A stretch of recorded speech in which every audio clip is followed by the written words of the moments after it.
Hey everybody! Welcome to Monday night nerd convention right here, right now. Hey! Did you just say Monday night nerd convention? Yeah. Maybe we rename ourselves. I don't know. Coin nerds. Coin nerds.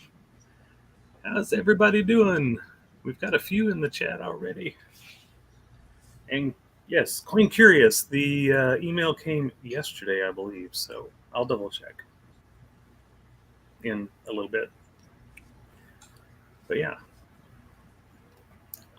So we don't have Paula tonight.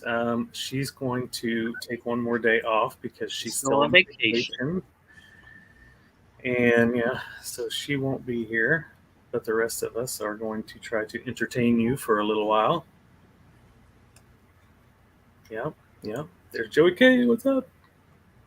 Hey. How many we got in here so far? Well, we got a pretty good 38. So I think we're going to talk a little bit about the show. I don't know if everybody, I know that everybody is subscribed to, Mr. Blue Ridge over there. But has everybody seen his video about the show? Because he had some good points, and we'll let him do a short recap while we're, I guess, discussing what went on. What did go on. And what didn't go on. What didn't go on. That's right. So we'll start that up here in a little bit. Nerd with Ammo. Well, no, it was a productive show for quite a few of us. Yeah, I mean, it wasn't a bad show. Coin Curious had a good time at the show. It was nice meeting her. Yeah. We had actually a lot of people were there. ATOG was there. He was selling. Yeah, ATOG was selling. and as I walk around, okay, so hopefully you guys have seen our live stream that we did from the show. But as I was walking around talking to people and showing off stuff, and I showed off ATOG's 2 coins, his Washington Crossing the Delaware with the Crown die chip, and his Bat Samoa quarter with the, strike through on the face, the blind bat. After I moved past his table, I think Sean was right on my heels to go buy that bat, that bat from him, which was good. It was good, but yeah, he was what? He was cherry picking me. I don't know what you mean. You are telling stories now. Yeah, I was thinking about picking that up, but he was just too quick. That's all right though. Well, here's the thing. I wouldn't have known until ATOG said, "Oh yeah, Shannon was just over here. I was trying to do a kind of like a bundle deal with him, but he didn't come back." I know. In no short way, he said it's kind of like fair game. And I was like, okay. It was, and I'm glad you got it because I know you have been wanting one for a long time. Yeah, but now I want the big gnarly one that covers the whole face. Oh, the one that guy's got? Because don't you have one, Shay? Do you have one, Shay? Shay found one, right? The fully engulfed. It looks like the bat got punched by Mike Tyson. That's how. Thank you, Phil, by the way. Yeah, he's got one. Cool. He's got one. He's also got, like 2 full books of W quarters because, man, they must have dumped them right in his area. Yeah, I had a number of boxes that came in that year, and I was doing the show, and so we were finding them every box. And there were a few boxes that were brand new with 2 or 3 in each roll, sometimes 4 or 5. And so I put away some. A couple hours. You know where I got my first W quarter? I'll let Shay guess because he's probably the only one that would even have a guess. Did you get it during one of ours? I didn't get it. You got it recently.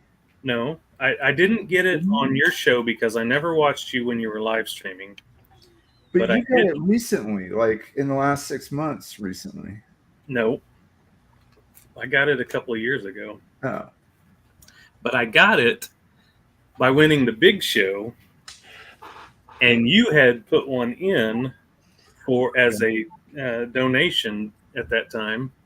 So that was my first W quarter. I also got one of the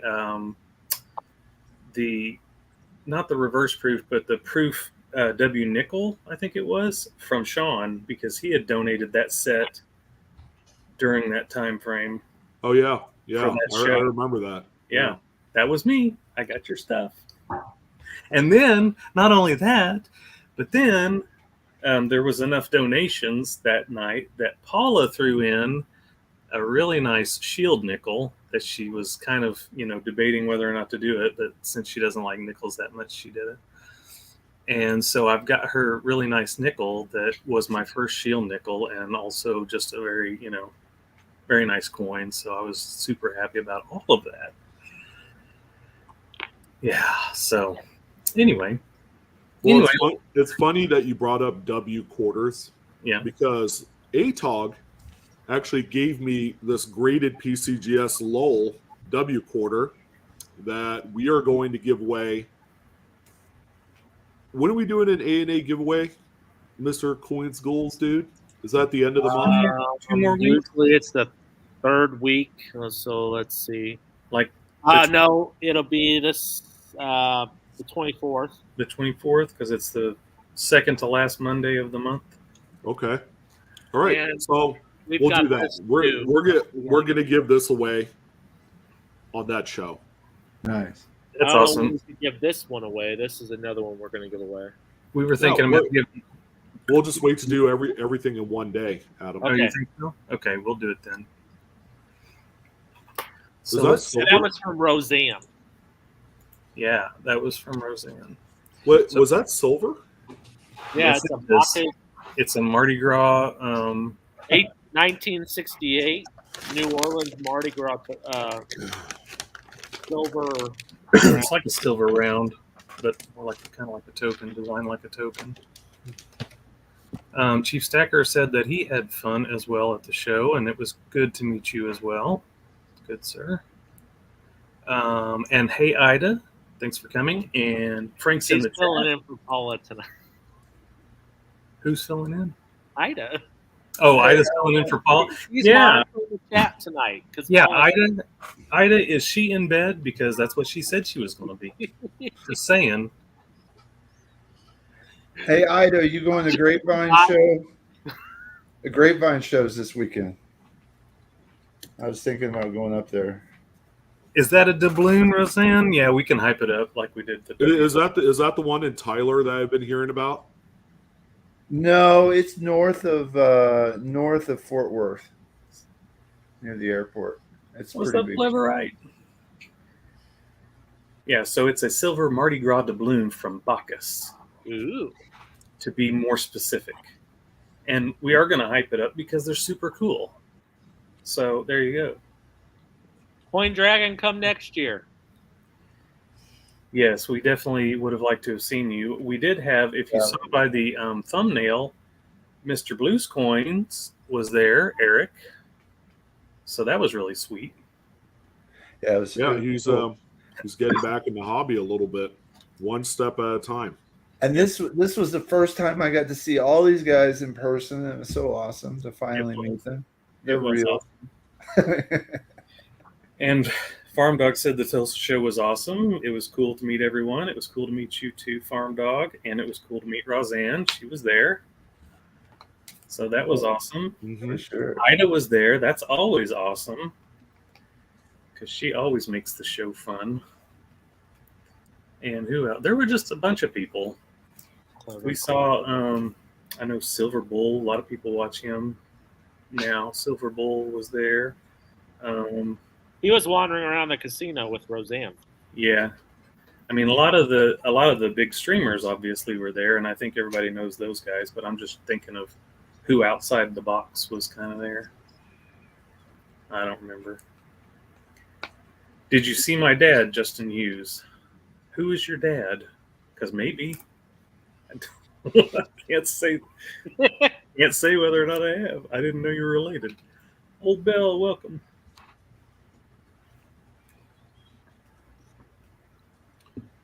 Let's see. All right, I pinned our email, folks, in case you're new.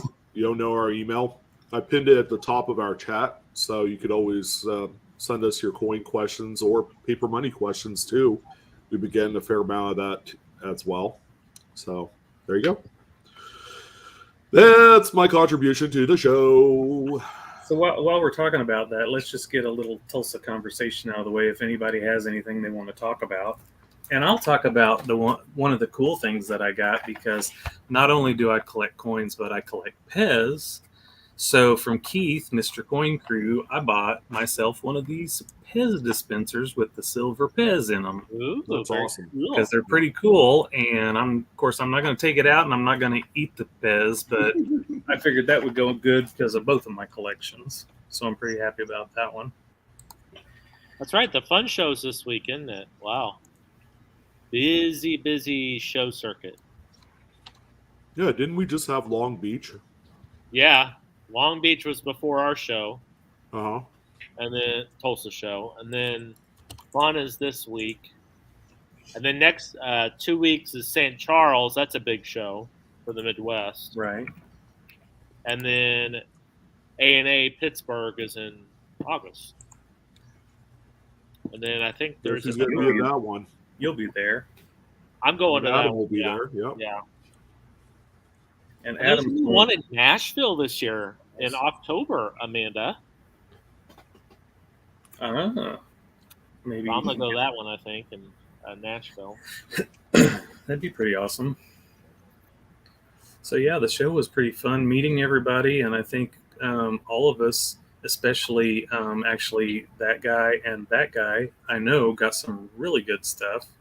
I know Sean picked up. I didn't get any. What are you talking? I did not get anything. No. This is the only thing I got for myself. Well, aside from the blind back quarter, but the D100 Disney stamp. Yeah, that's awesome. Yeah, I so like it's that. Steamboat Yeah. Willie. Yeah. Apparently, there was a series of them. So now I got one. I'm gonna have to get them all. So there's this one. Cinderella came out a short while ago, and not the actual physical body Cinderella, but the whatever you call this, coin, stamp, whatever. But yeah, there's a series of them that's supposed to come out this year for the 100-year anniversary. So I guess I'm kind of locked in with getting those. But yeah, it was a good show. I talked to so many people, I ended up losing my voice for a week.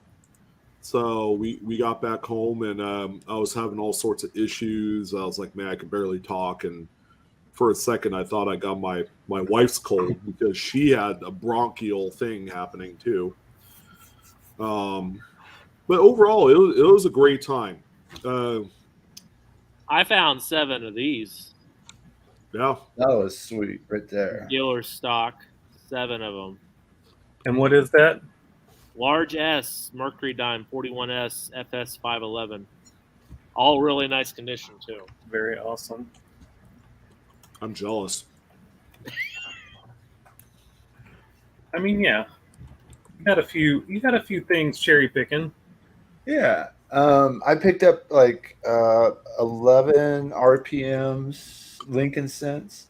And then I got a really nice RPM from the big guy up here, 1970S. It's probably the most beautiful coin I got at the show in my first batch. But yeah, there was that was under $50.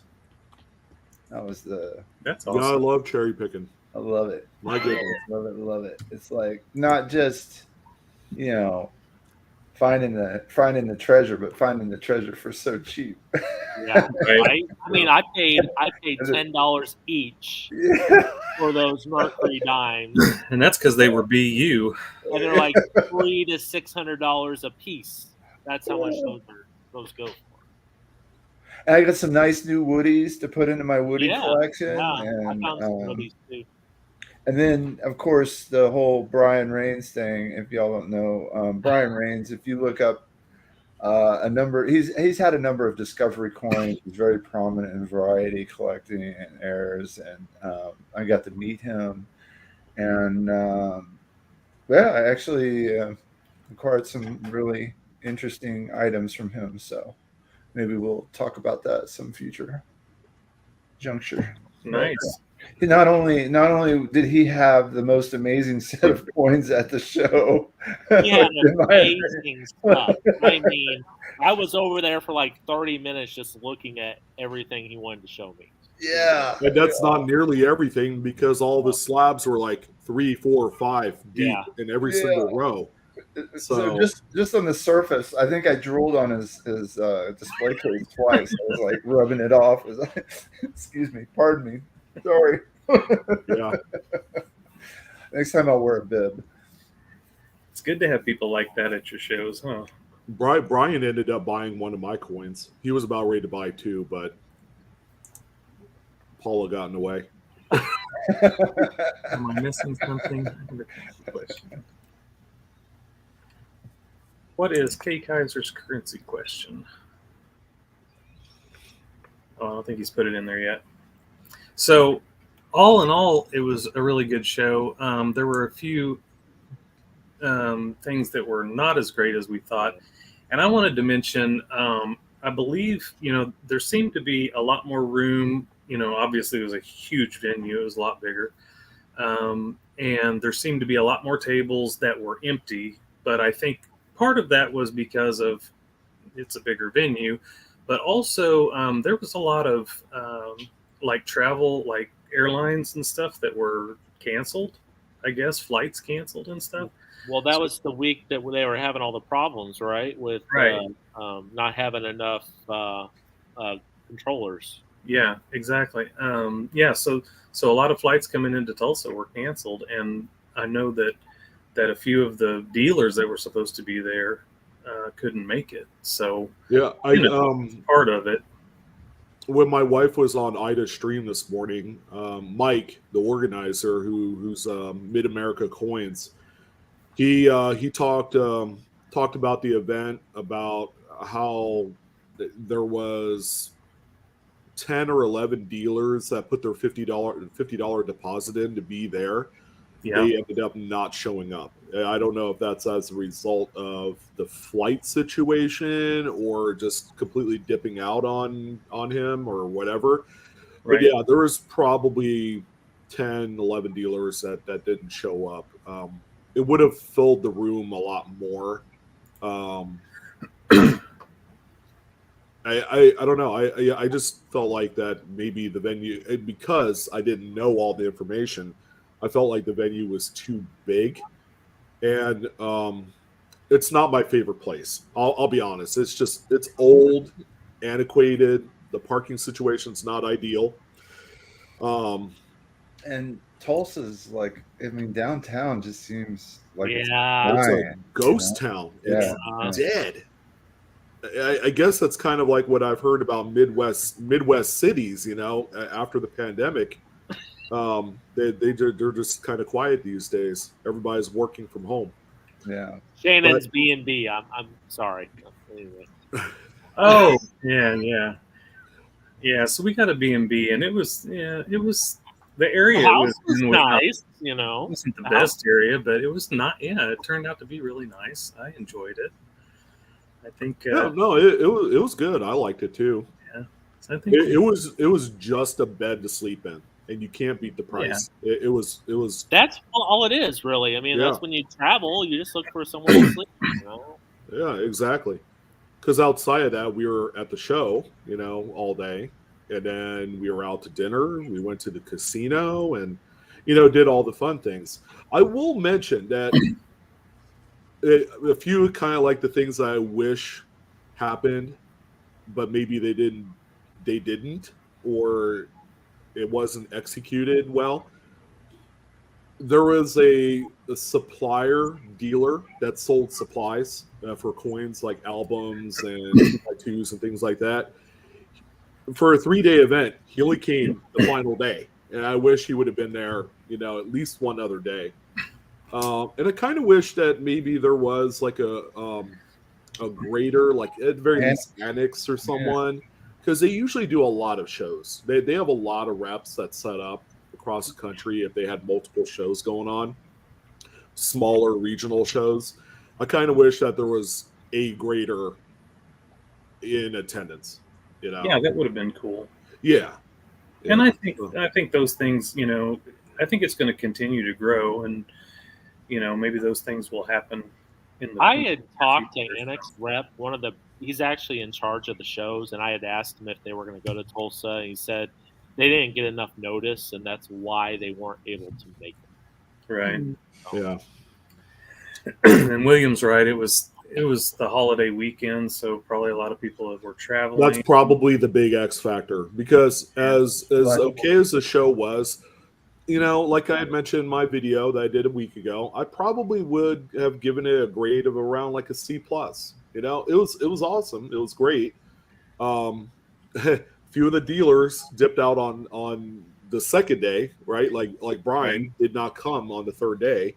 I mean, it would be awesome because I think we had more people on the final day of the event.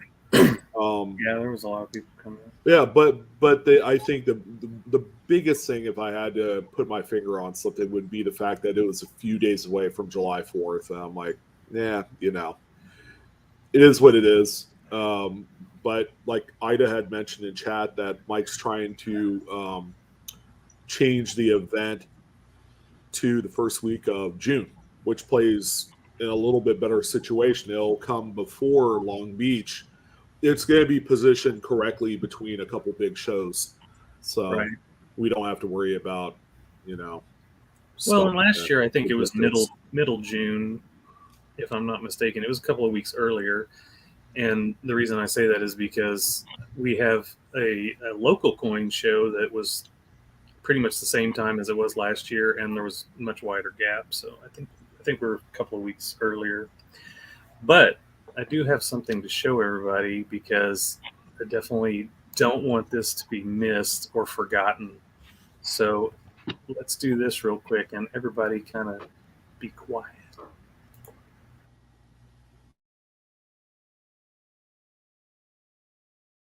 Come here, little boy. I have some candy.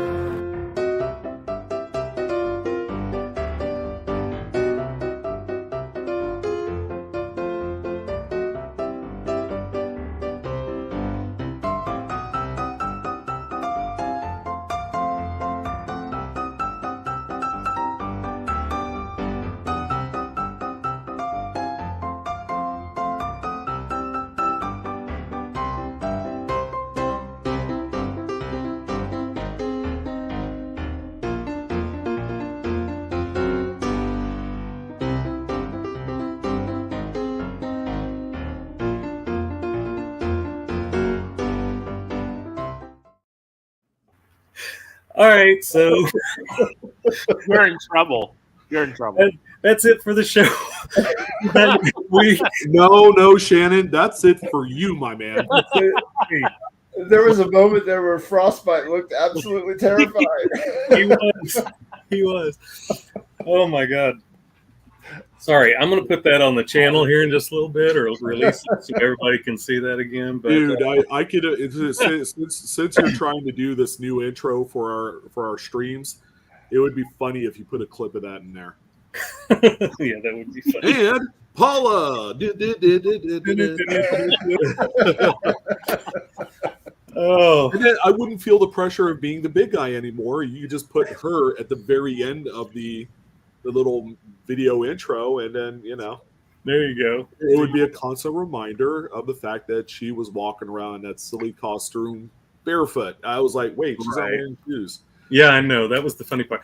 But but it was hilarious that kid was so scared of her in that costume. That's why I was like, pointing at him. Get around his dad, around his dad, yeah. Like, getting away. That was too much. Oh my God. But yeah, she should have stayed in that a little bit longer. But man, it was way too big for her, and she was like trying to see. That's why she kept, moving. But it looks hilarious in fast motion, so we just had to go with that. Kyle says, won't be part of next week's show or any show thereafter. R.I.P. Rip. Yeah. Rip. He took the words right out of my mouth, because once Paula catches wind, she's gonna rip you a new one. Exactly. Well, Ida said she's asleep, so that's good. She'll watch this later. She'll pull up and She was such a good Probably, sport about it. probably. And Michael, where did we get the costume? I don't know, but Paula had it. It's an inflatable, one of those inflatable costumes. But she was like, "I'm going to throw this away. Does anybody want it?" I'm like, "Yes," because that's just too much. I mean, where could you use that pink blow up? I never asked her what the backstory was, why she did it. Was there some? Oh, why she did it? Well, originally she was doing it because they had a bet going on or something. Do you remember? Her and St. Silver Jude's Seeker, right? thing. Yeah, her and Silver Seeker. It was a St. Jude's. Yeah, it was a bet. Like get to so much money and she'd wear the costume and that kind of thing. So, Seeker did seem quite amused. oh, someone shipped it to her for St. Jude's. Thank you. Yeah. Yeah, someone said they'd send Oh, it. Silver Keys. Okay. Oh, yeah. Okay. Yeah, because Silver Keys had that video during St. Jude's that was showing that may have been her in the costume, when during the breaks. So, supposed to put a couple of squirts of fart spray in that suit before she put it on. Yeah. Stray Man, thank you for the $5 super sticker. Oh, thank you, Spay Man. All right. Appreciate it. Appreciate it. Connie, we have it pinned. You need to send an email to info@livecoinqna.com. Yeah, it's pinned at the top of the chat in that blue section. And make sure you send full obverse and reverse and close-ups of whatever you have a question And on. a good question. And a question. Please don't just say, "What do you think?" Thoughts. Most of the time we think, Opinions. well, I think I don't want to answer this email I think you because found this in a parking lot. I think you. I think you threw this somewhere into a wishing well and pulled it out 6 years later. I don't know. I think you pulled it out of your cup holder. Stained with, I think I see a little soda on it, or a little sesame seed from your Big Mac. Don't let your children chew on coins any longer, please. We should start replying like that. Well, yeah. I mean, some of them we just have to respond. I'm not sure what your question is. Can you please, Yeah. send us what the question is? So. I mean, it's so open-ended. We could probably, write 5 pages of documentation and send it back to you about what our thoughts are on a coin, but Right. we don't really want that. We want to give you something specific that you're after. Short and sweet. You're welcome, Joey. Because we do have a big backlog. We're trying to get through all those coins. So. Yeah, we had a bunch because we went to the show. That kind of, we left everything on, of course, Amanda's shoulders. And she has, she's strong, but she's not that strong. My God, I don't know what we would do without Amanda. I know. She does so much. And Paula. Thank you, ATOG, $10 for more unicorn videos. Nice. Well, we may have to, Yeah. if she lets us show that again. I bet Paula. Oh, Indigon, you did it. Okay, she'd wear it, but I'd not only buy it and have it shipped to her, but I'd donate $50. Yes. Okay, there we were. Nice. I knew somebody had done something to challenge her, so it was Indigon. That's awesome. So yeah, all right. Anything else about the show we want to talk about, or we've spent about 30 minutes doing that, or we can go on to our. I'd just like to end it saying, fine. Maybe you didn't make it, but next year, come see us. We'd love to hang out with all of you and get to know you. It was really nice getting to meet people that we only see their names in chat and yeah. So building that relationship is what this community is all about. So it was great seeing y'all and seeing all those folks. So I encourage you, because that's how you build your knowledge is meeting with your circle and other people and gaining more knowledge and learning as you go. So I definitely recommend it. Go to your local show, meet the dealers, meet the people. Try to cherry pick stuff, something, go with something specific in mind and look for it. Those little small accomplishments build on each other. So, Yeah, absolutely. Gina R was there as well, too, by the way. She's in chat. And William, I'm not sure if we've seen the photos of a short snorter Hawaii 1935A note and on your email. So I did. I saw it. It's in there. Yeah, very cool. I have one from my grandfather from his World War II ventures. So, Yeah, I have one. I have one as well. My mom had. That I've had for probably 15 years. So those are pretty cool. Those Hawaii notes. Yeah. Just because of the history behind them, Yeah, mine's in North Africa. Oh, cool. So same difference. I mean, you find them in both. Yeah, absolutely. Billy said, Sean, just want to let you know that I finally got my gold coin, only by the look of a good neighbor and a good friend. Only by the luck? I heard. Yeah, Paula told me. I'm glad, Billy. I think your other package is probably to you by now, I would assume. It should, with the actual correct address on there. Awesome. That's awesome. So, anyways, what else? I guess we can on to the coins. We don't have a ton of coins tonight, and that's kind of because we were all absent for a while. And the other reason because the ones that we went through, there was a lot of questionable stuff that, wasn't going to work out for us. So, anyways, Amanda, if you want to bring that up, we can start doing that. Today is July 10th, 2023. Welcome to the live coin Q&A.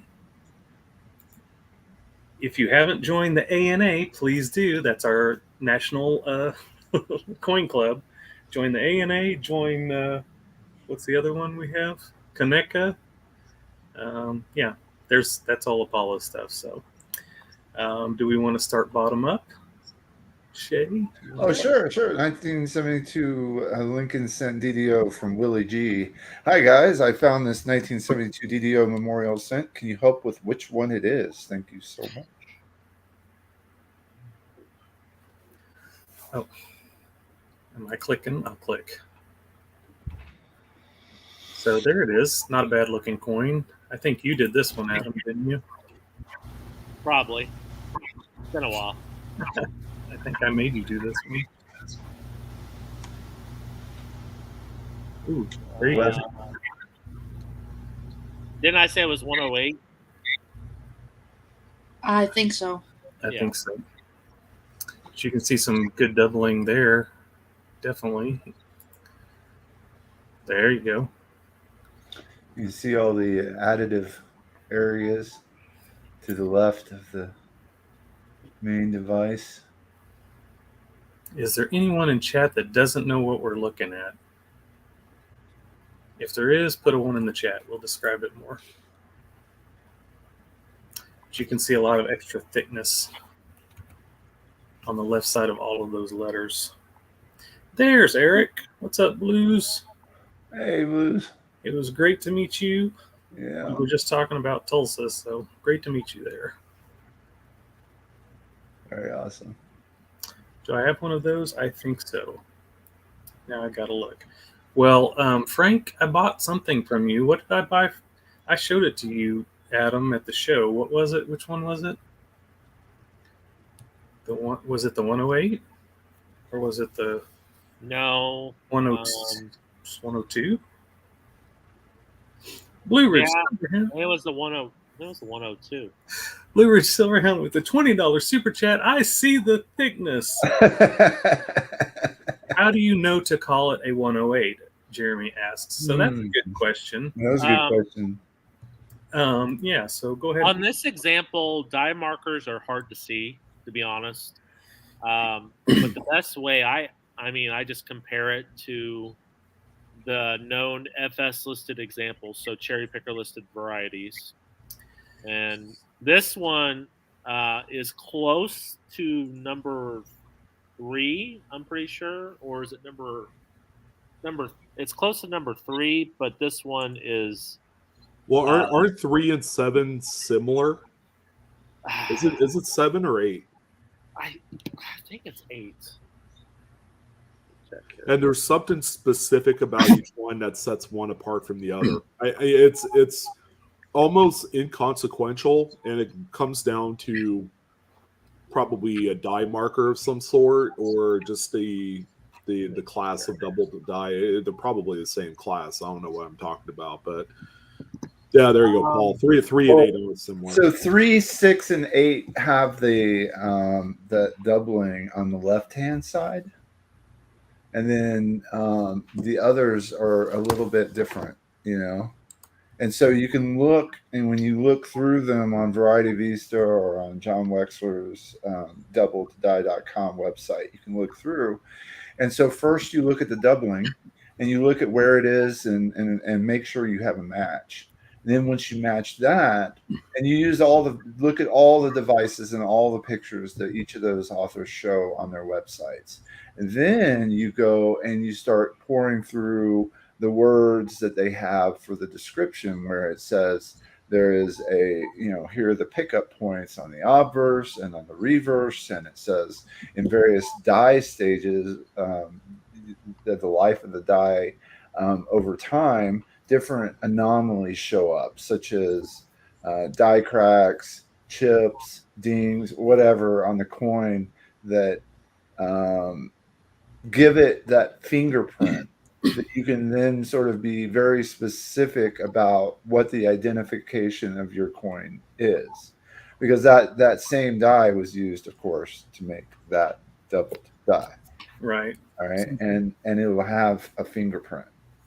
Sometimes it's die scratches, sometimes it's die dents, sometimes it's, just anything that is replicated time and time again on that same, because it's the same die. So he's looking at coppercoins.com,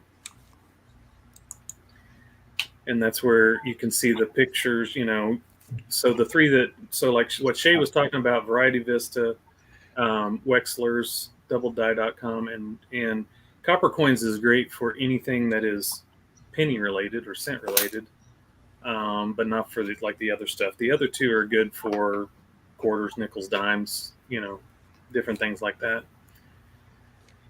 You can also, this is definitely 108 for sure. And you can't really see the words, but I think it's telling. Does it tell you some pickup points on there?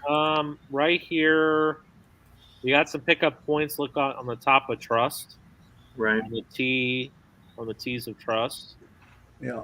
Can we go back and look at that? So, real quick, Snoopy Doo, when it says the DDO description, there's a spread to the center. That means that it's a class 2. All right, because a class 2 can go to the center or to the rim, and in this case, there is we call that there's a sort of clockwise rotation. Yeah. So it would be a class 1. So if you go on to Wexler, there's a really good description of each class of double die. And you need to understand what the cause of that doubling is. All right. And once you do that, when you look at a coin, you can practice over and over and saying, what is the doubling? In what direction does it go? Is there a spread? Is it extra thickness? Does it go to the center, towards the out? Is it spread out? And then you know how that doubled die was made. I mean, what happened to the die to make it so that it was doubled? Because understanding that helps you to understand when you do or you don't see, a doubled die on a coin. And for the new stuff that's coming out, there's a class for that as well. Let me see if I can get the link to Wexler's page on I've got type, it because that is the best reading. And any book that Wexler has that you might have on your shelf, most of his books go into the different classes of doubling right there in each of his books. So it's amazing. Do you if you don't have it, I've got a shortcut.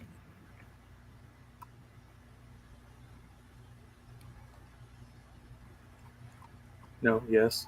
Yeah, I got it right here. Perfect. So click on that, read all about it. Click on each of the classes of doubled dice. He's got great diagrams. Match it up with coins that you have in collection. Start writing it on your flip. Start identifying it. Guess and then look it up and see if you're right. And then you will learn a great deal by doing that. I promise. Yeah, absolutely. So Jeremy said yes. As my 23P nickels, one has a die crack and one has before die crack, so both will be different listed numbers.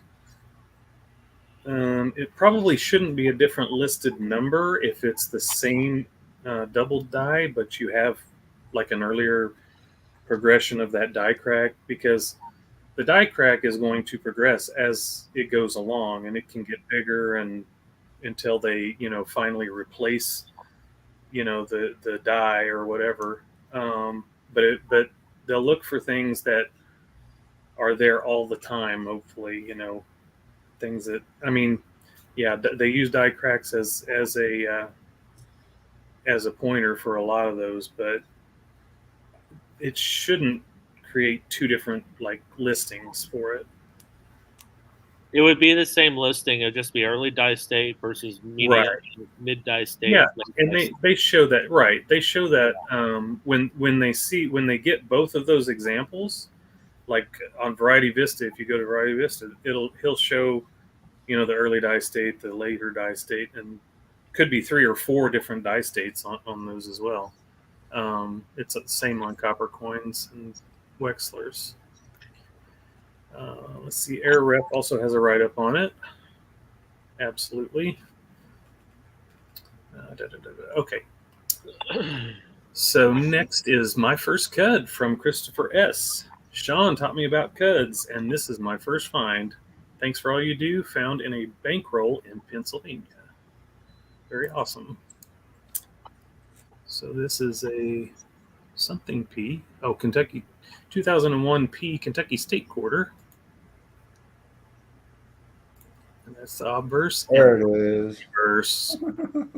Yeah, that's nice. That's not one that they talk about all the time, but that's a pretty big one. No, it warms my heart to know that I'm making a little bit of an impression on folks. All right. Yeah, that's awesome. So I just want to make sure that everybody knows that when the die breaks along the rim, right, along the edge of the die, that a piece of the die actually falls away, right? Or it could be left in place in the collar, but it's kind of jiggling loose. So when you mint the coin, the metal flows into that area and creates what looks like that in the bottom left-hand area of that coin. And then the opposite side doesn't, right up here at the top, see that opposite side where United is? A little bit weaker. Yeah. It's weaker because it's pushed that metal basically through to the other side where that hole is. It's like two hands or one hand clapping. That's a great analogy, because I was struggling with that. I'm gonna have to use that in future videos. Chief Tacker. Oh, sorry. These with the design that's so close to that rim, that's common on like Kentucky, Virginia, Colorado. West Virginia is a big one. Yeah, West Virginia. I'm sorry, not Virginia. You see this a lot on these because design gets so close to that rim and it becomes this weak spot. Yeah, they have a lot of those on the state quarters that are real close to the rim. Chief Stacker said, "Isn't it true that a DDO or DDR can happen when the transfer from the master die to the working die is done?" So, Shay, do you want to explain master hub doubling? Or yeah, I mean, you have to go from die master to hub and then to die, right? And so you're doing you create a few of the hubs, right, in order to then expand out and create a whole bunch of dies from each of the hubs. And so, yes, you can have doubling on the master die, and then that impacts many of the hubs, which then impacts many of the dies. So you can have double die doubling on a coin, but it's on every single coin, right, in the whole series, or a whole bunch of them. And so it's so common. Sometimes it's so common, it's more common to have the doubling than to not have the doubling. 1972 is a great example of that, because not only do you have these numerous doubled dies because of what the mint was doing that year, but you also have the master die doubling on the 1972. And if you look at In God We Trust closely, a whole bunch of those will have that other more common doubling. So, and you'll see it on the really prominently on the I and N of In God We Trust, and you'll know right away that has the common doubling. Right. So, what's kind of funny, hang on one second here. If I can find it. I don't know if that's the right one. Okay, so who said it? Oh, Frank said need the Play-Doh dies and hubs. Yeah. So, yeah, right. So that's in reference to, the founder of this channel, which was Ken Peavy, one of the first people to, and he did great things with Play-Doh, and different things visual descriptions of things. So really, there is a video on our channel. If you go to, there's a Ken Peavy, Professor Peavy Presents playlist.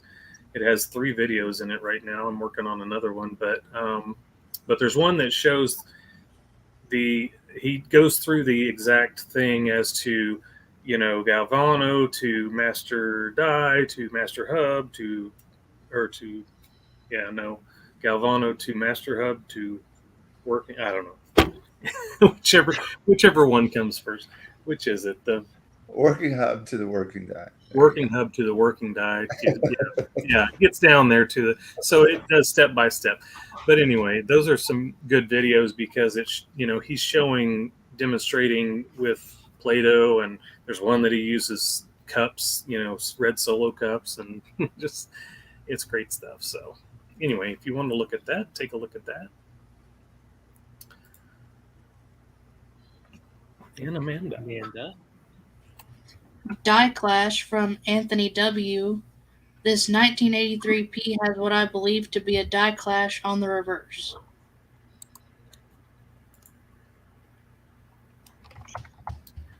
So 83. It's upside down. Oh, it's upside down so you can see that that's a Y. Yes, there's a T and a Y in that first and second column upside down. It's a nice clash. Strong one. Yeah, that's pretty strong. That's on the other side, isn't it? So that's part of it. Yeah, now a lot of these have the jailbird Lincoln on the other side, but this one did not. At least as far as I could tell from the photos that were provided. But so those atypical die clashes. This particular one, I was struggling to identify it specifically on Mad Die Clashes because of the location, but I think I had narrowed it down to one particular one. But because the images of the obverse weren't that great, I couldn't confirm for sure. Yeah, there's a little bit closer. You can see that Y in that bay there, and the T. That's pretty nice. It's fun. It's fun to find those because let's go back and look here. Yeah, like normally you'll see that on the obverse. You'll see those pillars sticking out like in front and behind the head, and that's why they call it the jailhouse, because it looks like he's in jail. and sometimes there's the bottom of the memorial or the top of the memorial going horizontal there. For as strong as that clashes in the base of the Lincoln Memorial, I have the feeling that this had some pretty strong clashing all around, and they tried to clean up everything and didn't do what was in the memorial bays there. Right, or they may have switched the obverse die out too. Yeah. I think that's probably what happened because I don't really see a whole lot of polishing on that obverse die. Yeah. Yeah, just so you know, they do. The Mint employees will, once they see an event like this happen, they'll take the die out of service and they'll buff it down.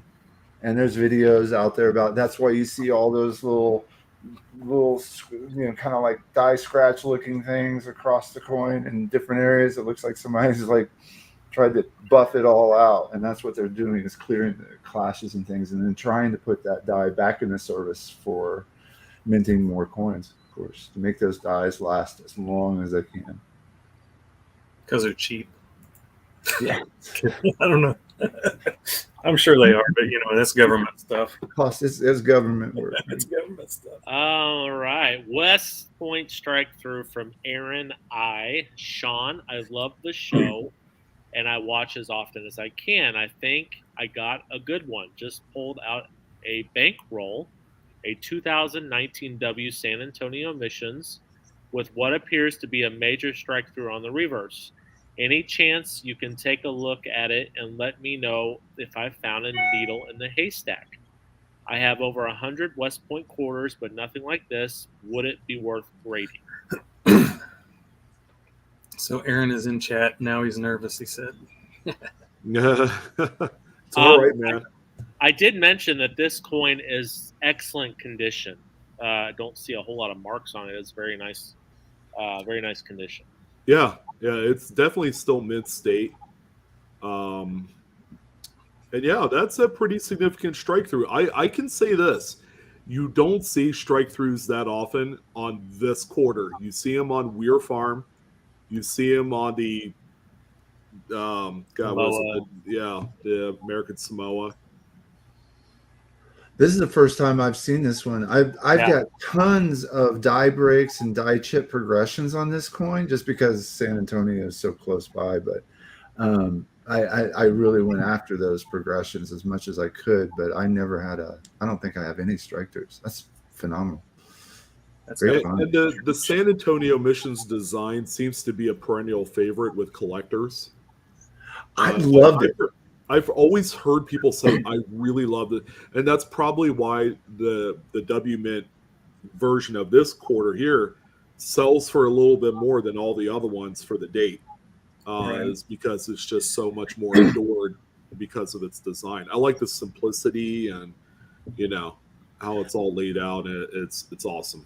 So one of my favorites too. But it was neat because the lion's tongue would get a big old die break right there, and it progresses from a little chip into a break. And then I've seen those before. They're cool. And then all the wheat down the left, you get extra wheat all over that thing. Little bugs in the wheat. And then on the on the Alamo, there next to the cross, you have the sleeping dog die break, right? Or the dog on the roof die break. And inside where the bell is. And on top, don't you get them on top of that? You get them at the top of the side, on the sides too. Yeah, of the horizontal and vertical devices there. Yeah. You get them on top. You get them right in the middle as a circle. And then you get them on each end point too, next to the. And another thing with San Antonio, usually they're very well conditioned. I've noted, that's why they have a mint state 69 in, I think, this W quarter, if I'm not mistaken. So these, I've noticed that they were always seem to be in better condition than some of the other. maybe that was a batch the mint director didn't use the metal shovel to shovel the coins for his. It's funny. I was just thinking about that. I'm like, oh yeah, there's someone actually hit the metal shovel for this one. That's hilarious. As far as grading, it's excellent condition. You're you would spend some money on it, and I'm not saying that there'll be a ton of value. There might be some, but you could grade it through NGC and do their mint error, which is like $18, Yeah. But and you could do economy. it and seems then, like if you're gonna sell this, though, wouldn't you want to just sell it raw? yeah, you could. Make If the you're most selling out it, of I would just sell it raw. But if you want Yeah. to keep it and you want, you maybe for the future, then yeah, you could grade it. It's not something that I would go out of my way to grade. Is what I'm saying. Yeah, it's not like a life-changing find where you're like, Yeah. oh, I'm gonna retire tomorrow. You know, just consider is it worth grading it to sell it, knowing full well that it might be $100 to $200. You know, if that. I don't know what the market is because this is a new one. I've never seen this strike through, so it might surprise and shock you. But if you want the kind of like safe play, kind of like the interesting play, grade it and keep it. That's what I would do. A lot of Again, that that- is the condition too. The condition is great. That's another reason. If this coin was AU or something like that, then I would not. So let me just ask, like if someone walked up to you and you were just passing by, they heard you were a coin person and go, oh, I have a collection of coins, and they showed you and you go, oh yeah, let's take a look, and you get together and you look through their coins, and all they have is a date PDS volume of book for the quarter series. And yeah, you have a great conversation about it. But what if they had an extra page or a couple extra pages in that album where they had dozens of different types of errors on that series, as well as varieties? Now you're starting to get a lot of depth in that collection. It makes it so much more interesting even to show that you've really spent the time in investment in the hobby and into that coin series, and you have all the examples of the different things that were going on with it. It's kind of exciting, right? It takes the hobby to a whole new level. Yeah, it definitely does, and that's a superb find. I mean, like Sean was saying, there's not a lot of those West Point. Yeah, he said he wants to grade it and save it for his toddler when he grows up. There you go. Yeah, I think that's a great idea. Isn't it a makeup of older coins? Not sure what you're talking about, Billy. Are you talking about the design on the reverse? Because I will say this: if you haven't seen, we've got a little series going that, of course, our genius right there has been putting together. The informational shorts about the state quarters, and she started from the bottom. So this one's one I really want to hear about. I know I can go look up the information myself, but I'm just going to wait till she gets 19 more years into those videos. So it may take a few weeks, maybe next year sometime. But yeah, she's doing some good videos on those. Let's see. I have similar. I sold my W back quarter on Obverse strike through for $50 on eBay. Yeah, they're good. Yeah, they're definitely good. Joey's got a similar 2021 Airman strike through graded PCGS. It has both the MS67 plus the designated error. It's worth about $225 by PCGS without the error because of the grade, right? Let's see. Aaron, if you're going to be in Pittsburgh at the Pittsburgh Coin Show, you will see Sean. I don't know that any of the rest of us will be there, but Sean, you'll be there? Okay.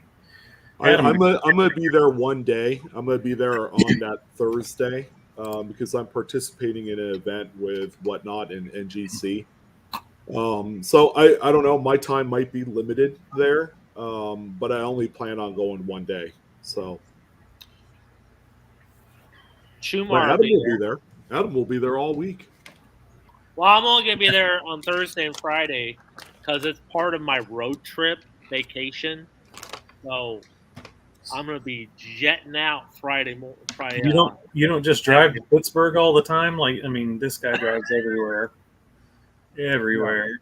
No, I don't drive to Pittsburgh. Put 300,000 miles on his car in like half a year. So Lloyd said, I recently found a 2008 Lincoln cent. It has at least 2 tails on reverse of coin and at least 1 tail that runs vertically across Lincoln's bust. But have any of the panels seen this before, and how rare? If you're talking about like on the base of the building on the back, maybe there's some die cracks. There's a lot of die cracks that happen on those edges that'll go from like the building to the rim, and also on the base of the busts, I think you're talking about, maybe, or maybe on the head. But yeah, they're not like totally rare. I mean, they happen on pretty much any of the Lincoln cents. It's all based on the fact that they're using the dies so much that they start to wear out, and that's when they crack or they chip, and that's where we see those extra pieces of metal show up, around the coin. So they're collectible. They're not super rare or super expensive, but they're cool. I love them. I like them. These die cracks on that? Yeah, that's what I'm thinking. The die Or cracks. tails, as in double struck, or somehow struck multiple times. Or I think that's something that I'd like to see visually. So, Lloyd, we do have our email tagged at the top of the comment section. You could always send us photos of that, and we'll take a look and see what you have there.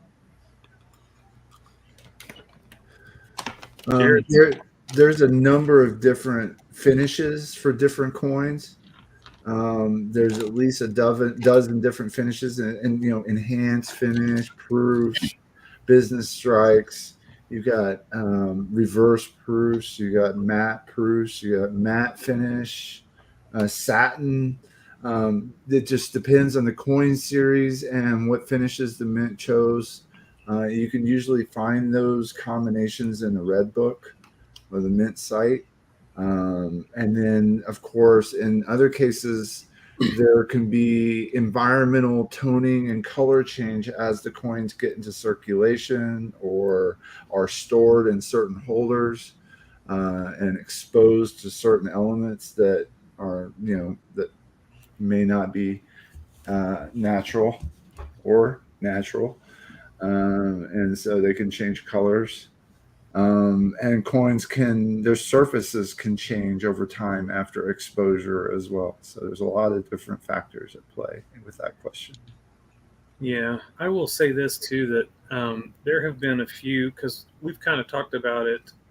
I mean, you haven't been around because you've been working, Shay, but we kind of talked about it on a couple of our email streams, that there seems to be some of the quarters that do look darker than like they should, coming out of like bank rolls, straight from, boxes of full, quarters, and wondering if it's not like something similar to, the overheating of the nickels. Annealing issues, yeah.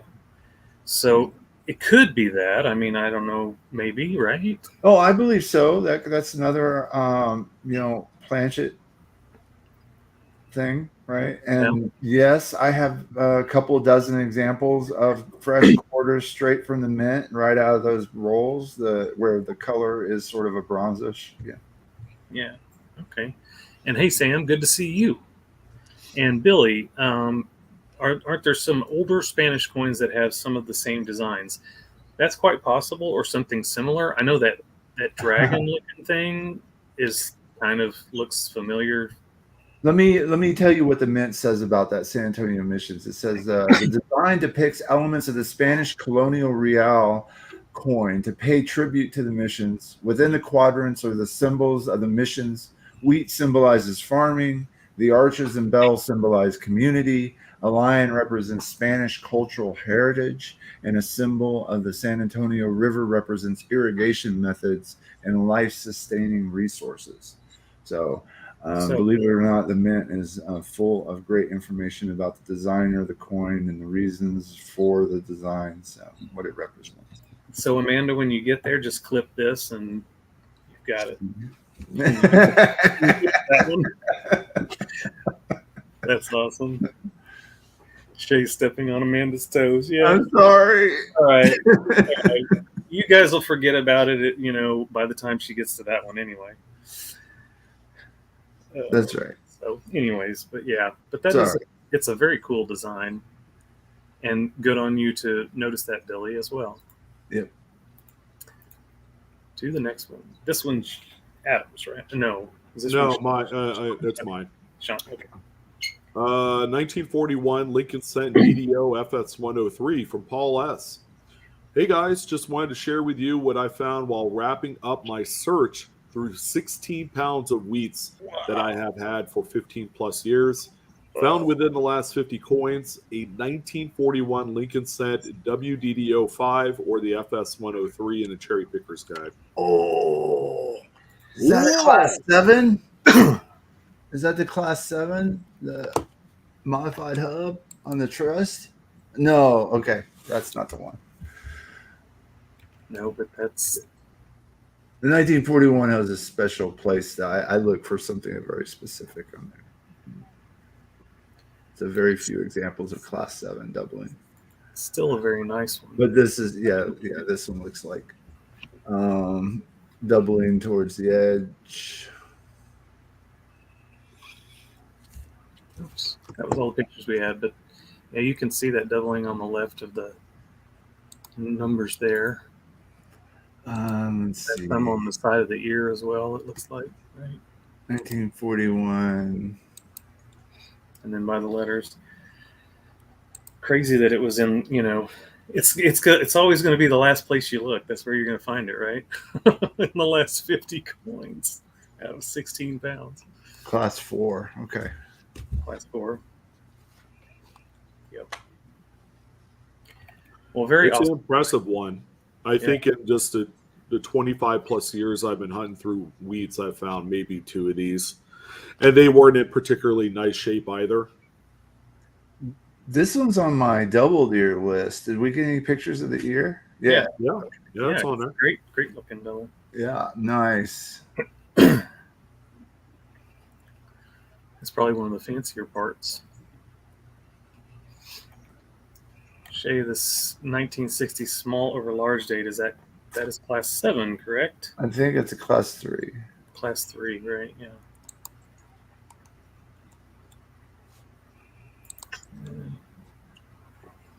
But very awesome pickup, or not pickup, but find.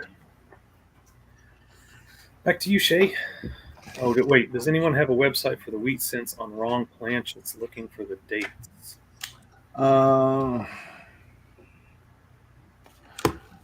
I think I might have a link.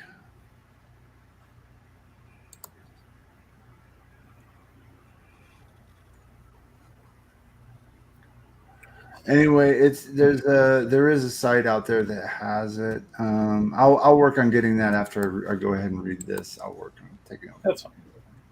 All right, $2 note from Victor M. Sean, it's Victor from the Oklahoma Coin Show. I know most notes speak for themselves and sell raw, and paying for grading is not worth the price. In fact, I have never sent one in.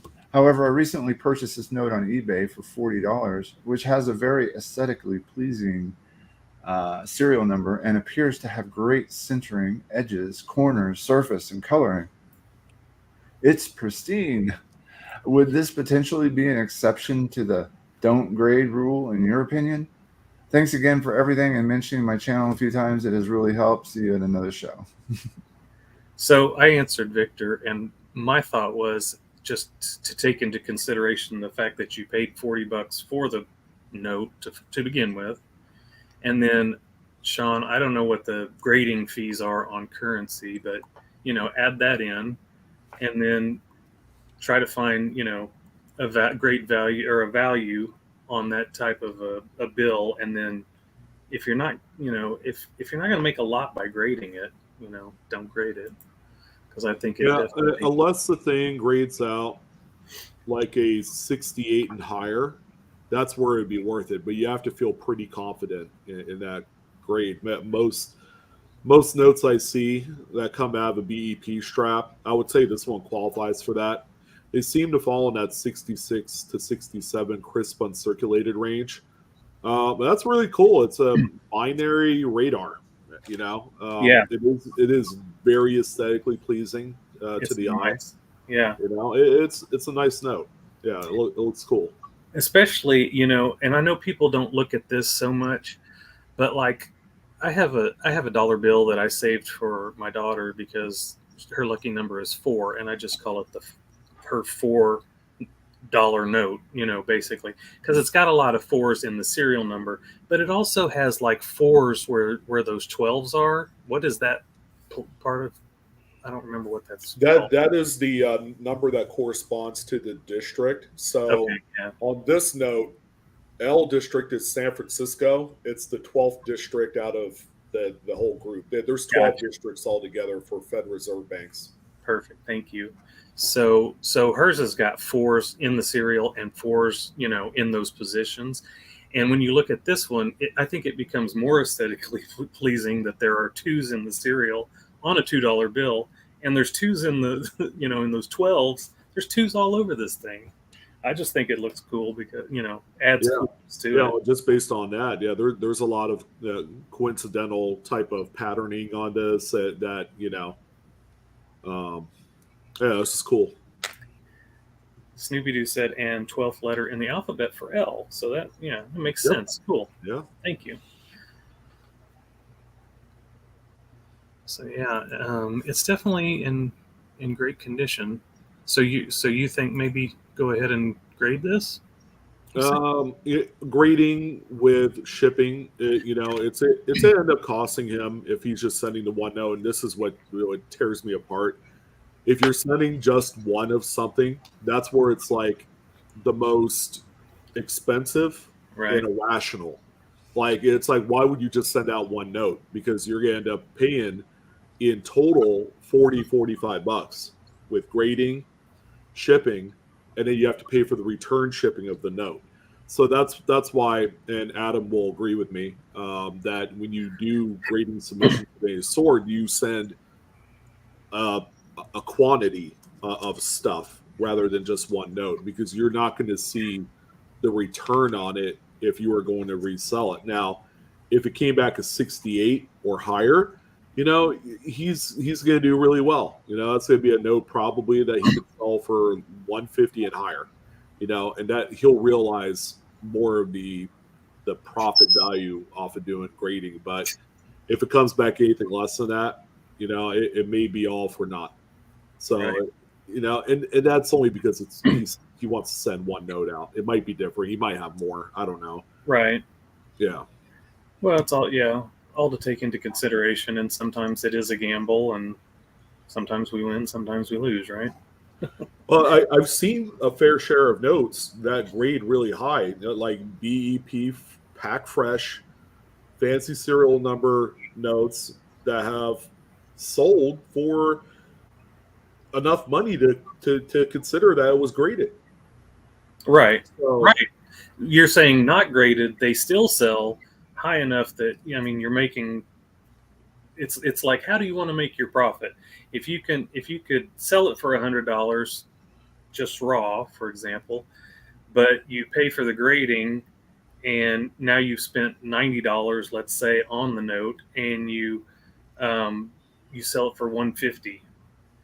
Exactly. What's the difference, right? Because the difference is the effort and the time and the money of grading it is going to eat into your profit. You might lose $40 out of the transaction. Now, my personal feeling on this note, it looks pretty good. The one thing that I think might keep us away from that very high grade bar of like 68 is that top to bottom centering. There's more of a margin on the bottom side of the note. And, when it comes to like differentiating 67 grade and higher, they look for those nuances. Like centering might be 45, 55 top to bottom on this one. And that might be enough to disqualify it as a 68. That's good to know. Yeah, so they really get nitpicky there toward the top end of the range of the numerical grades. Right. Cool. Well, it's a pretty sweet note. It is. That is pretty cool. Yeah, love that. Grading currency is just a whole other animal. Yeah. So 1830 bust half dollar from Frostbite. This is amazing, but I need to know a couple of things about this coin. It appears to be a large date, Overton 116 or 114 perhaps. Here are some pictures, but I can't tell if what I am seeing is in fact what I hope it is. So, do you want to talk about this one, Shay? Because you have an Overton book. Yeah. I tell you, this one was pretty tough. Now, the only Overton with the explicit definition of double profile is the 107. Now, the 114 mentions that it is the same obverse die as 107. However, the reverse description is a little bit off. And so it was possible for me to kind of go with 114 at first. But I'm really kind of think it's a 107. And if you show on the reverse, there is a point on the upper left-hand corner of the shield. Oops, right there, that last picture. Yeah. That one. You can kind of see little pointy things sticking out of the shoulder. And I think that's what makes it the 107. So, Are you talking about that little dark mark? yeah, it's like what do you call it? You call it Silver Stacker in training. Thank you for the $100 super chat. oh wow, thank you so much. Your support. Thank you, brother. Appreciate it, as always. It says a small sharp spike protrudes from the upper left corner of the shield. And as far as I can tell, that anomaly is What would set it aside? what would set it apart. Yeah. Can I see? And the other item was the placement of the eye at the center of the T of states on E pluribus. I don't know if there's a picture of that. These are also supposed to be small O's. No, I don't see that. Yeah, I think there's in the single picture of the whole thing. Nope. Yep. There it is. So if you look at the eye and its placement right at the center of the T on states, that was called out.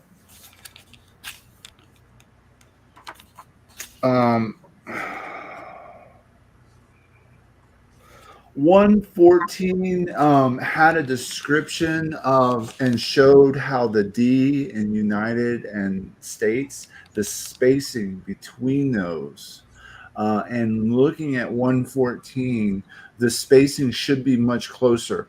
And in fact, the diagram that's in the Overton book for 114 shows the S quite a farther left than the P.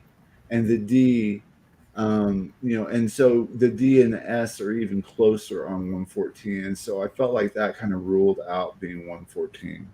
And then 116 wasn't even the same obverse that's mentioned as having a doubled profile. And so I got rid of 116.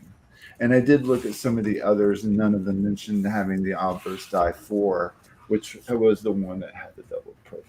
But that's all the kind of stuff that you can learn from these books. If you get to collecting old half dollars like this, you would definitely want to buy the book so that you can identify the different characteristics and get the Overton number for those die pairings.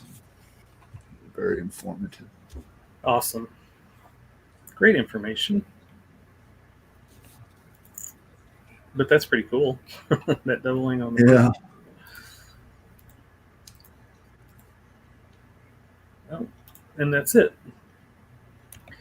And That's if someone sees something on that and I'm not right, just please let me know. I am definitely not an expert on those. So Snoopy Doo says, hit that thumbs up, everybody. Please do if you like the content. Doesn't cost anything and it helps us out. We want to get out there and help as many people as we can. So yeah, it was a pretty good set actually of coins and one currency.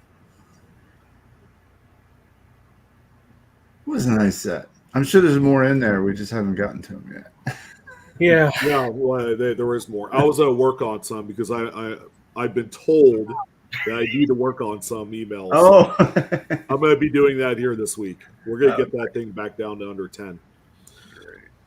That'll be nice. Yeah, when we left and everybody was out except for Amanda, she would do like 5 or 10 of them and get 20 more on top of it coming right in on the backside. So, yeah, it's great though because a lot of people are, sending their stuff in and asking the questions, and some of them are actually. I heard about it from someone. I know it was from my wife, because I think she talked to Ida, and then Ida had talked to Paula, and then it was this whole thing. Yeah, right.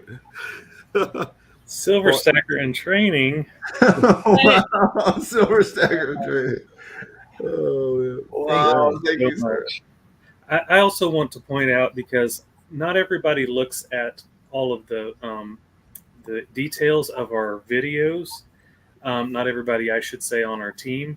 But while we were out, Silver Stacker in Training also did one of those tip deals on one of our videos. So thank you also for that. Just very generous and helpful, and we appreciate.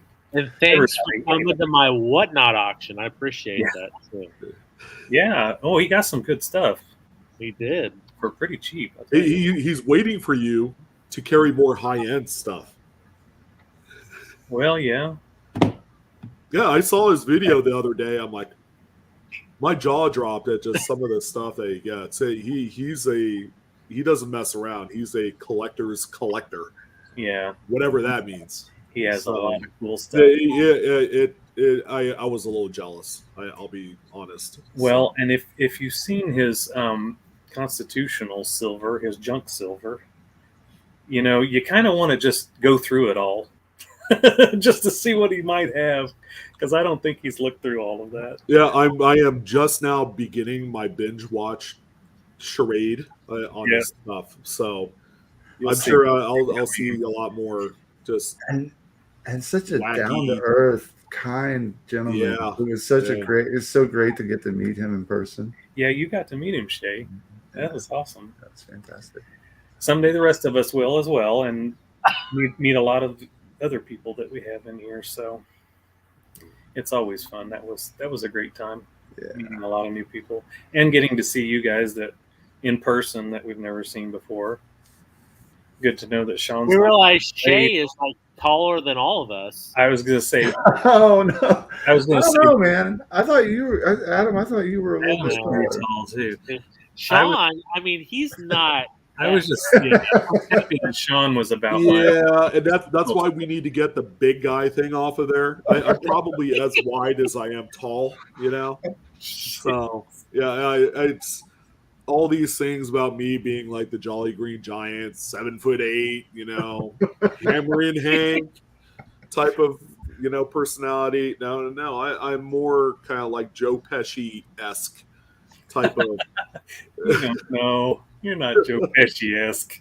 You're average. Or Danny DeVito. Danny's got kind of like the plumpness about him. I'm not hating. No, but you know what's really funny? I just have to say this because it cracked me up to a point. I went to church yesterday, which was my brother's church, and I go occasionally. And this lady that had never seen me before walked up to me and said, "Has anyone ever told you look like Kevin Costner?"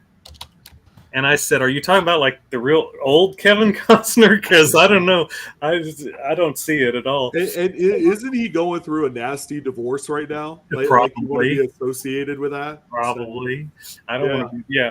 So, and she said, "And your brother does too," because we look alike, but I just don't see that. So anyway, yeah, I just had to mention that because it was pretty hilarious. Yeah, to me. Farm Dog said it was a pleasure to meet your wife, Sean. Yes, it was. She's awesome. amazing. Yeah, she was probably the big surprise perennial favorite among a lot of people. Yeah. So she's awesome.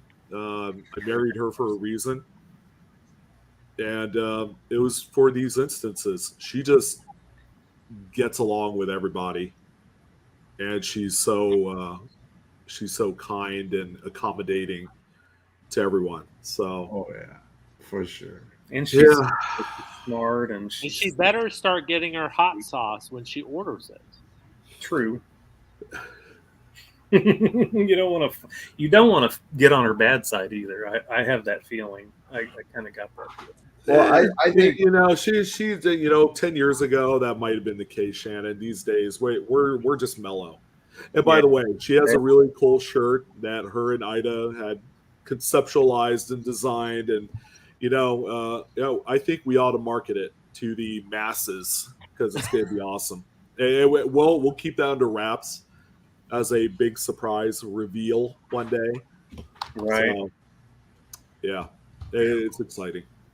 Everything in the hobby is exciting right now, and yes, I guess I'm not emotionally ready for the stupid Morgan and Peace dollars. That's this week. Oh, I meant to say that. So they try to charge my card. When today? This morning, yes. They're like, nope, no money in there. Sorry. Did you get them? I mean, well, they sent me a thing saying please update it because it was expired. So please update it. Now, did you go full allocation where you did 25 of each? No. No? Okay, neither did I. I think I did 2 of each. I think that's going overboard. So I guess that means I'm gonna have to give away a couple. Just saying, Christmas is coming up. Can you imagine? It's just 5 months till Christmas. That's it. Yeah, we're gonna have another thing. And you guys heard Ida Herring has, I guess, next year's St. Jude's list thing rolling. Yeah. So I think she said it was new spreadsheets out there. Amanda probably knows because Amanda probably has something to do with that. Do you want to tell us how? I figured you did because Amanda's amazing. That's why her first 2 letters of her name are A-M. Yeah, we're almost finished with it, and I think she's releasing it this week. Okay, cool. So that'll be for the 2024 St. Jude's telethon. I don't know what you want to call it now. You guys don't know, but Amanda kind of gives off the vibe of like the TV show Who Wants to Be a Millionaire. She's the secret banker nobody knows about and just stays quiet. So, you're right. She's awesome, but she's very influential on a lot of things with the channel, more than you guys realize. Well, and on several channels, actually. She's very helpful to a lot of people. And she's been doing stuff on her channel again, which is really cool. So, yeah. And Compton said that Blue Ridge and Livecoin Q&A are both on top 5 channels to watch. So, thank you. We appreciate that. William said my top 2 channels. So, thank you. We appreciate that. Definitely. There's a few of us. Yeah, Ida Herring, great when you first wake up in the morning.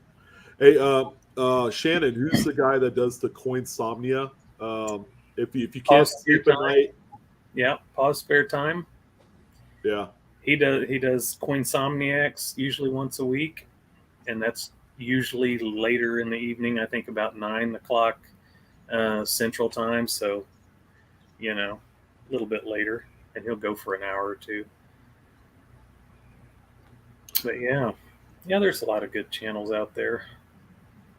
Christopher H wants to know about sending your mint set in from the 60s. Send the whole thing or break it out? Mint set or proof set? Or it really depends on what you find in there. Yeah. Like a 61 proof set with a nice DDR Franklin half dollar, I'd probably pull out of there and send separately. No, 75 no S. Leave it in the case. Yeah, you threw me for a loop on that one, Shay. I was going to say, I just sell it and claim your $600,000 on it. It doesn't matter how you roll it and stroke it. Just sell it. Yeah, don't break a no S out of your proof pack. Yeah, we got to see Rob from Rob Finds Treasure and his lovely wife Charlani. Very nice people. Yeah, it was an awesome event. I wish we had more content people come on by. I know that's arbitrary. Like they either want to do it or not, but yeah. Ravenhawk and his fun were there. Silver Seeker and his wife were there, and of course Keith and Angel. They go together, but they were there. Just a lot of nice people that we like to hang out with. It was kind of, it was fun for them. It was fun meeting them last year, and then it's funner getting back together, and it's like reunion time, So like next year, it'll be reunion for when we see you guys again.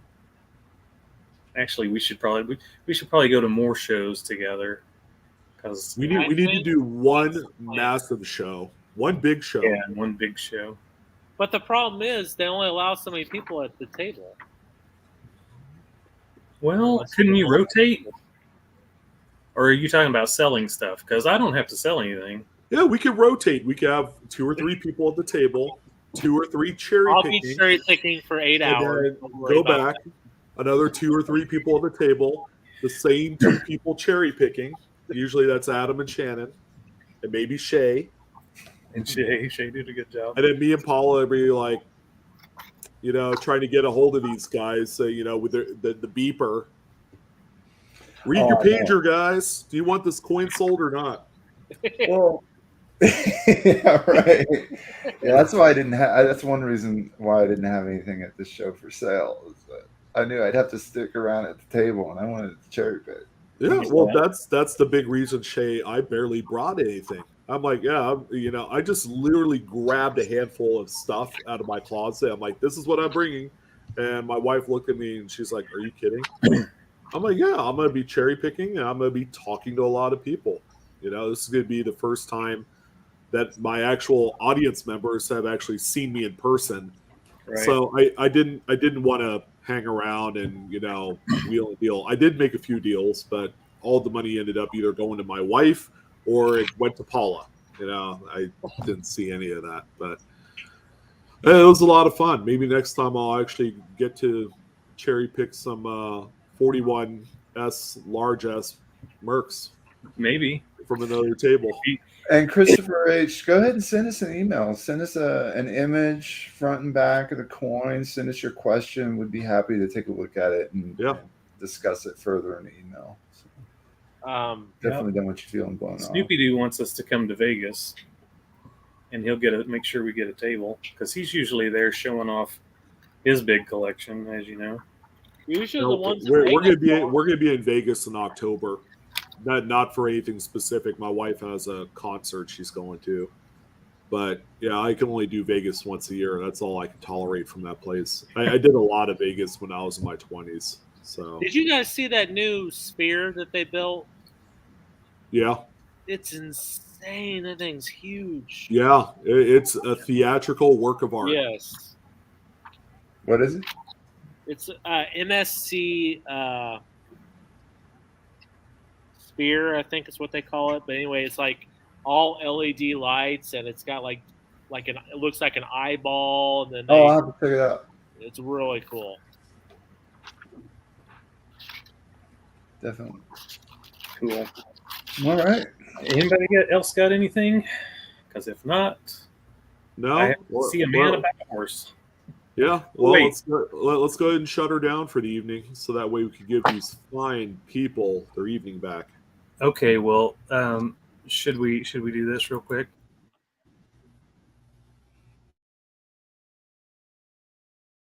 Come here, little boy. I have some candy.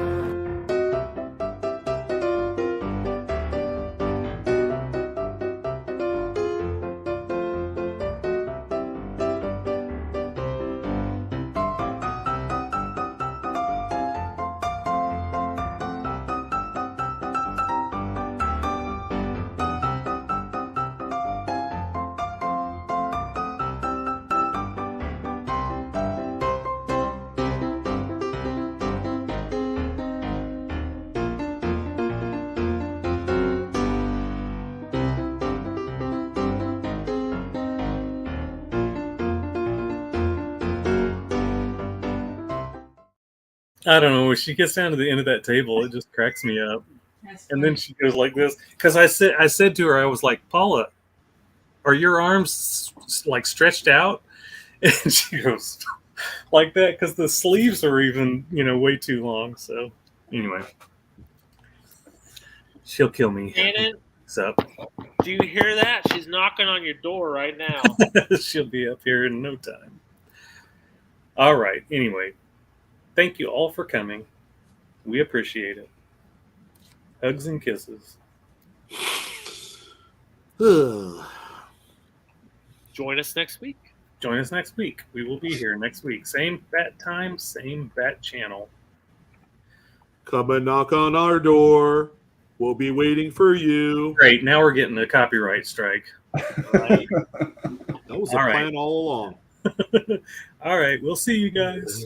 Bye.